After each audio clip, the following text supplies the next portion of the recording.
Hello there, welcome back to our channel, and we are going to analyze the performance of this multi-stage amplifier. So as you can see on your screen, there is two-stage amplifier that has been put forward. One is consisting of Q3 with the collector register R2 and the emitter register R3. Then R4 and R1 are used to set the DC bias point at the base of the transistor. And we have performed the operating point analysis for this circuit in our previous module. So if you are new to this, please refer to that module. And the second stage consists of the just emitter follower or follower configuration consisting transistor Q2 and R6 as a emitter register. So the gain provided by the first stage is the ratio of R2 over R3, which is about 4.5 times. The output will be 4.5 times than the input. And this second stage, which is just a voltage buffer, is to provide impedance matching between the subsequent stage and the previous stage. So there is a combination of common emitter and common collector together. The input impedance of these multi-stage amplifier is high due to the first stage of CE, common emitter, and the output impedance of this multi-stage amplifier is low due to the common collector configuration. I have used 12-volt DC power supply. I double click here and you see that oh, this opened the library. So let me just double click this voltage source, and you see the value has been set to 12 volt, and I click OK. And now I want to apply a sinusoidal signal to the input of this transistor and see the sinusoidal output. For that, I will need to do the transient analysis. So what I'm gonna do, I will add the capacitances as a emitter capacitance, emitter bypass capacitance, then the two coupling capacitance, once at the input and one at the output. So let us do that step by step. So first thing that we want is capacitor, putting up the capacitors there. So what we'll do is that we'll click add a symbol.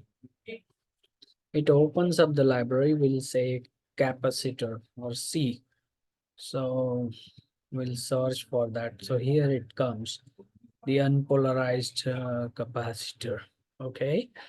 Then there is this polarized capacitor also, feed through capacitors, so many other things are there. So we'll select this one. So we'll double click it and I place one capacitor here. Then I place Control R to see if it rotates the component. It doesn't.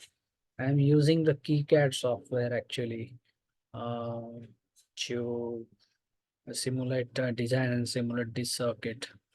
Okay.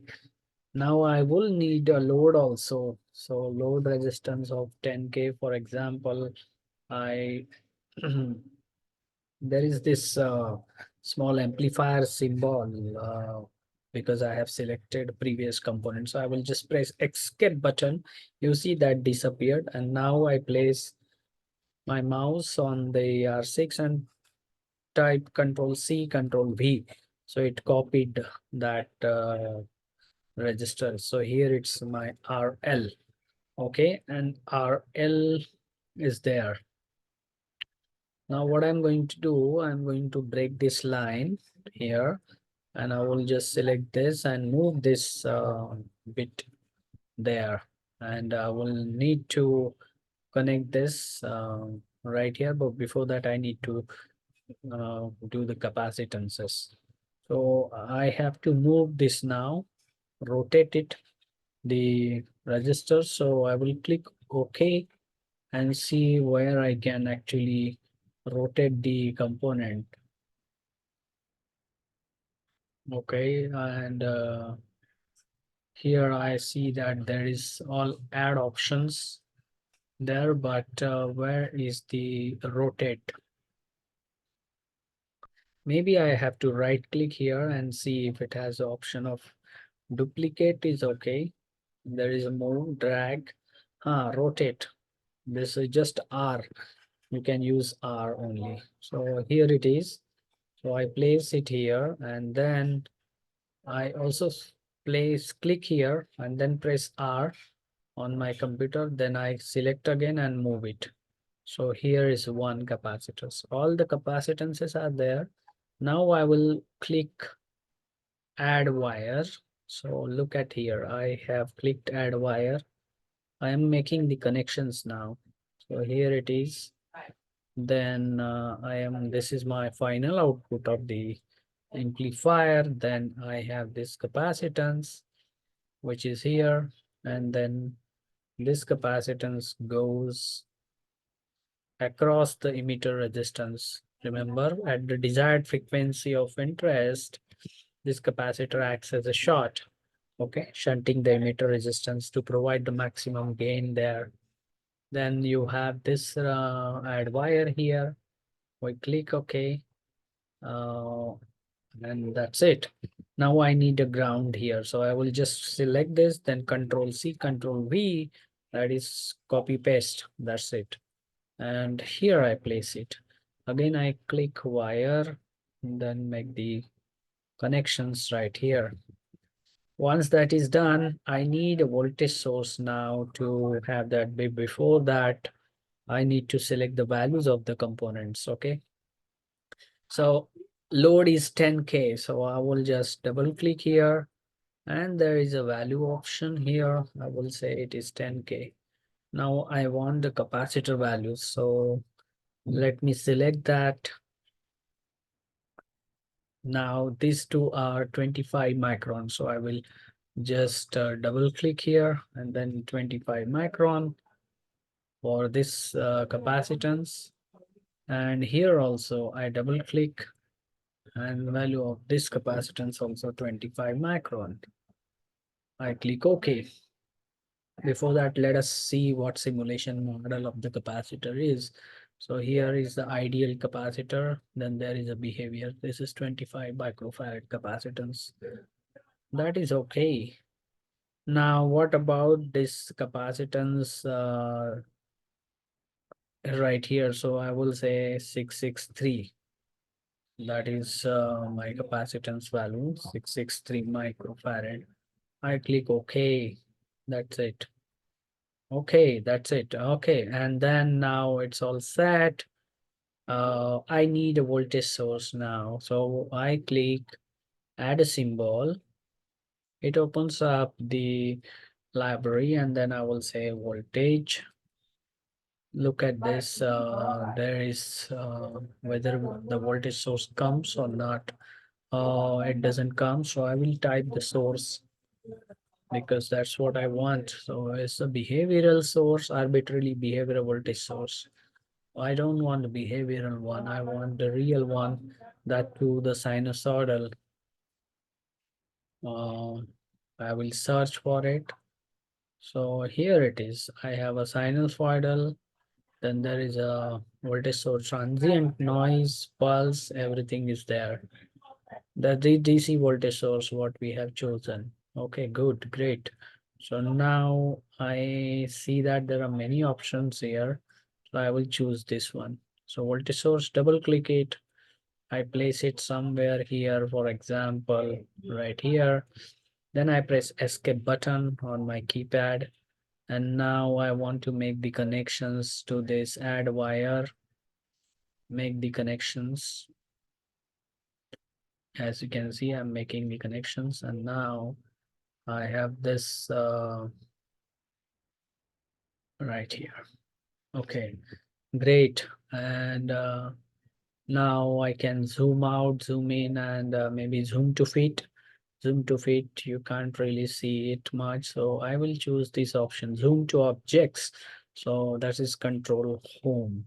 And my circuit is complete except the fact that I have to set the parameters for the input frequency. I will double click it And look at this. This the reference voltage V2 is the sinusoidal source, and then here are the simulation parameters that I have to set. So DC is 0, amplitude is 1 volt, frequency is 1 kilohertz, and AC is 1. So I can use it for frequency analysis also. So we don't need a AC voltage source, we just need a sine voltage source. So voltage amplitude is 1 volt. How about we just say it is a small signal amplifier? So I will say 100 millivolt. And with that done, I am clicking OK. Before that, let me show you the simulation model for it. Look at this. When I click here, you have this built-in SPICE model. Device source is voltage source. Type is sine. There are a lot of options you can use, and then there are parameters. Offset voltage is 0, amplitude is 100 millivolt, frequency is 1 kilohertz, and there is a delay of 0, damping factor is 0, phase is 0. AC magnitude we can set during the frequency analysis, but right now just say OK and click OK. Now that is all set, and we are uh, doing that one. Once all these things are done, now remember all these values for the resistors, they are obtained for based on the equations and the calculations we have done, all that analysis in previous model. Same goes for capacitance values. What about transistor beta? Since we are doing the simulations, we need to choose a transistor with the required beta. So if I'm going to use in my practical design a transistor part from the manufacturer that has a beta of 100, so let me show you. Right clicking it, it has a simulation model, and it is using Gammon-Poon model. There are all these three models available, and for the NPN BGT, and the parameters you can see here. And look at this, clicking here in the DC, you see uh, that ideal forward beta factor is 100 right here. So that's why I chosen that. I wanted 100. You can set your beta value. So if your manufacturer part in your practical circuit is going to have beta of 400 or 200, accordingly you can set that beta value in your simulation model. That's it. And now with all things done, with the values chosen for the registers, we have properly set the operating point. And let me again show you that before I run the transient simulation. So I will first perform the electrical rule check. So here I will click and I will ask the simulators to run ERC. And I will see if there are errors or warnings, and errors are 0, warnings are 0, because I have done many iterations, and here is a ready-made presentation for you. Now next is I will go for simulate circuit in SPICE. I want to simulate and see the performance. I will click OK, then simulation command, then operating point, and just click OK, and then click run. Now look at this. You have all these simulations which are performed at the room temperature. Let us analyze one by one. What is the current to the capacitor? Is 0 ampere and all that. We are interested in the transistor current. So this is the current to the collector pin of transistor Q3, which is this transistor, and that is 7 milliamp. The base is 70 microamp, so the beta factor is 100, verified. Q3 is the emitter pin current, which is sum of base and collector current. Then similarly, Q2C is 7 milliampere, Q2B is 73 microamp, 100 gain again, and that's it. Now, with the operating point voltages, that is VO1, VE, We have done this analysis in previous modules, so refer to that, don't forget. So with these voltages at the base, emitter and collector with the supply, we have made sure that both of our transistors operate in the active region, which means their base emitter junctions are forward bias and base collector junctions are reverse bias. That's the operating point, or the load line analysis. From the load line analysis, we have set the IC and the VCE of both the transistors. So IC is the collector pin current, which is 7 milliampere in each of the transistor, 7.34 and 7 milliamp. And the VCE you can calculate. For example, VCE here will be 12 volt minus the voltage at the emitter, which is the voltage at this node. Similarly, VCE for this transistor will be voltage at VO1 minus voltage at the emitter. So VO1 minus VE. Let me check. So VO1, which is 8.2, VE is 850 millivolt. So that's about 7.4 mil. Next simulation command. Now we want to run the transient analysis. Times step, let's say 10 millisecond. Final time. Oh, time millisteps is 1 millisecond. Final time, since the frequency is 1 kilohertz, 10 millisecond. Initial time is 0 seconds. Optional. You don't really need to give that. And that's it. Once you do that, click OK. Now you have this plot there. Click run, and now that is there. Now you need to probe actually, or you can actually click the add symbol. But before that, look at this. All these voltages and currents have been printed for you also.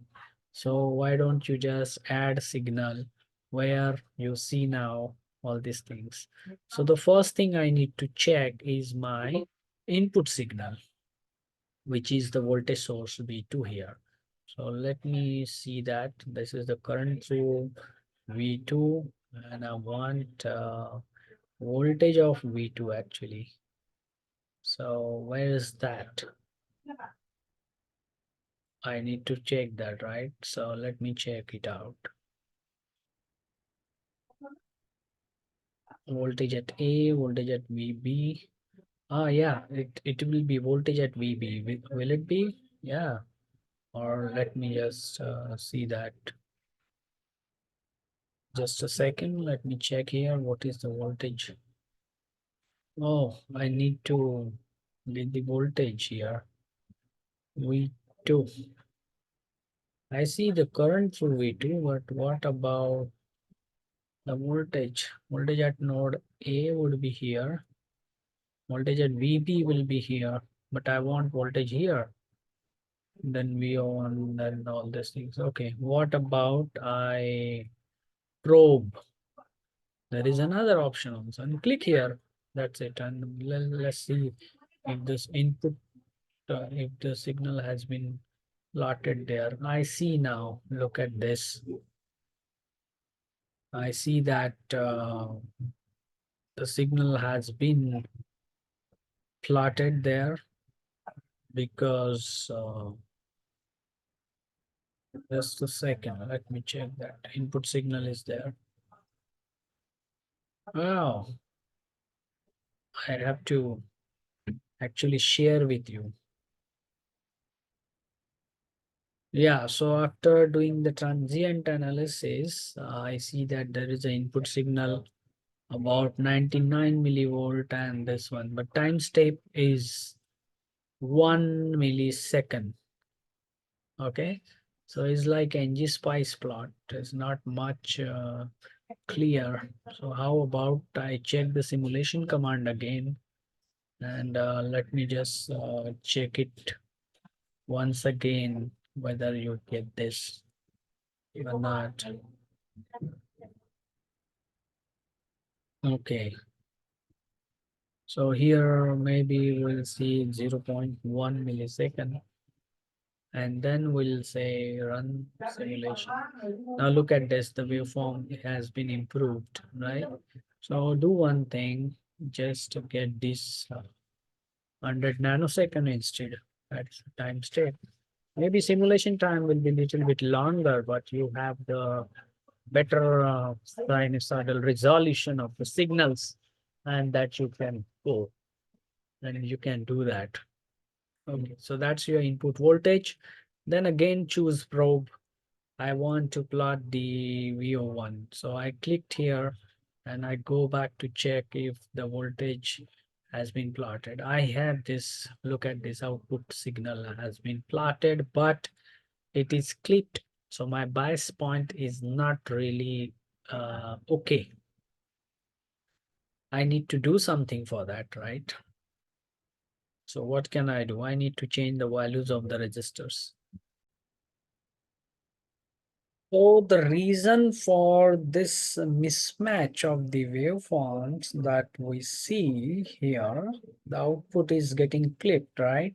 So it's because probably we have set the value of the beta here to be 100 for a BC548, for example.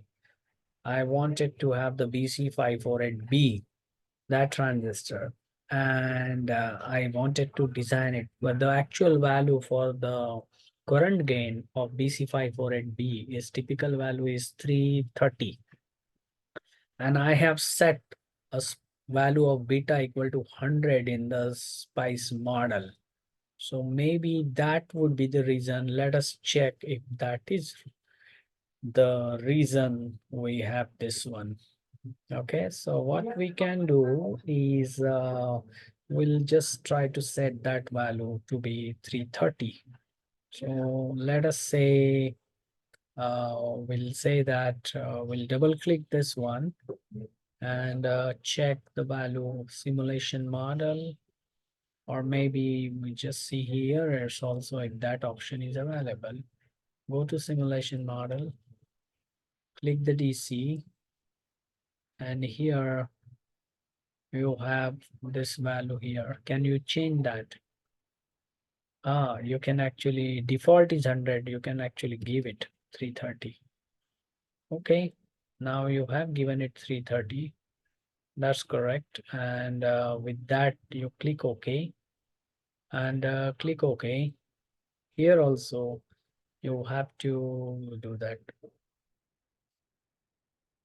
Anyways, you will have a current gain here, but not the voltage gain. We have to choose the value for this here also, the DC. And let's say you have the value here 330. Okay, and click OK. Here maybe we can set it as a original value 100, because we don't want the current gain there, or the voltage gain actually. So we'll see that, because we want to first see the output at the first stage. If it is there, you just delete it and keep it the default value. Now we are done with this. How about we run the analysis? We click simulate the circuit again and run simulation. And oh, it has to be done again. So probe. So let's say one input, and we'll see what plots at the input. Is the input plotted there? No, maybe just do it again. Okay, so is the input appearing there? No, why is not appearing? Here, VO1, remove this signal cursor, remove this signal cursor, add signal. We still don't have that voltage here, but maybe we can have the VO1 first. Let us see VO1 how it looks. Why is no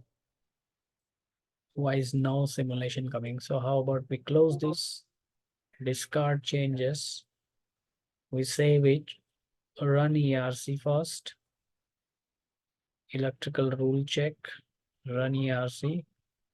We don't have that, and then we just go to simulation, then the simulation command.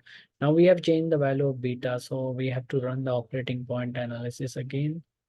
Run simulation here. Look at the current has been now changed. Transistor Q3 is 8 milliampere. This is 24 microampere only, the base currents. Similarly, transistor Q2 collector current is 6 milliamp and base current 670 microampere. Signal swings are limited. How about simulation command again? Now go for transient time state, let's say 10 nano. Final time is, let's say, 10 milli, and click OK. Run simulation. Probe. Here is the signal there on the screen. Why is not coming? Hit on screen, center on the screen.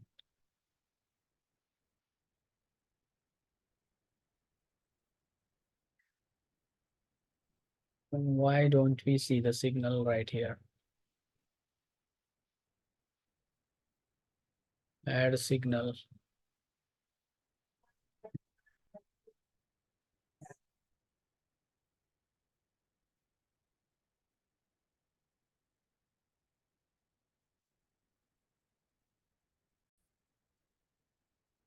So finally, here you can see there is output VO1 in the blue, and here you have the input signal that is in the red, and the output is clipped. So you need to adjust your bias point on the circuit. You have to change the values of the resistors here, or maybe this transistor beta can be changed, because beta of the transistor has been 100, right? So you have to make sure that you properly set your bias point. What about now? We want to plot VO2. So we'll say add signal again, or probe there. So add signal. So you can actually say VO2, and you look at the VO2 also clip there. So what you can do is use the tune parameter, for example, and then maybe have the value of R4 tuned. So let us do that. And R4 comes here, and then we'll see how the output varies accordingly. Look at that. I'm tuning the value of R4 and seeing the effect, what effect it can give me. So it's pretty clear that I'm able to vary the signal strength and getting clipped right here. Yeah, so here it is. So for example, let's say I choose the proper value, and maybe save it. I saved it again, and then again use the tuning for, let's say, the R1 here, and go to the simulation window. R1 is now can be varied, and see the effect on the simulations. That is giving me the different values of the V1 and V2 is being changed. So this is how I can actually play with that signal. Third parameter I would like to vary is the register R2, that is the gain. And I go back to simulation here, register R2, and now I play with the values of the R2 by varying. Look at that, the signal change is happening there. And so accordingly, you have to just tune the value of the resistors. Okay, so I think I leave it an exercise for you. Next time we will perfect it. when choosing a proper operating point and all that. Okay, so stay tuned.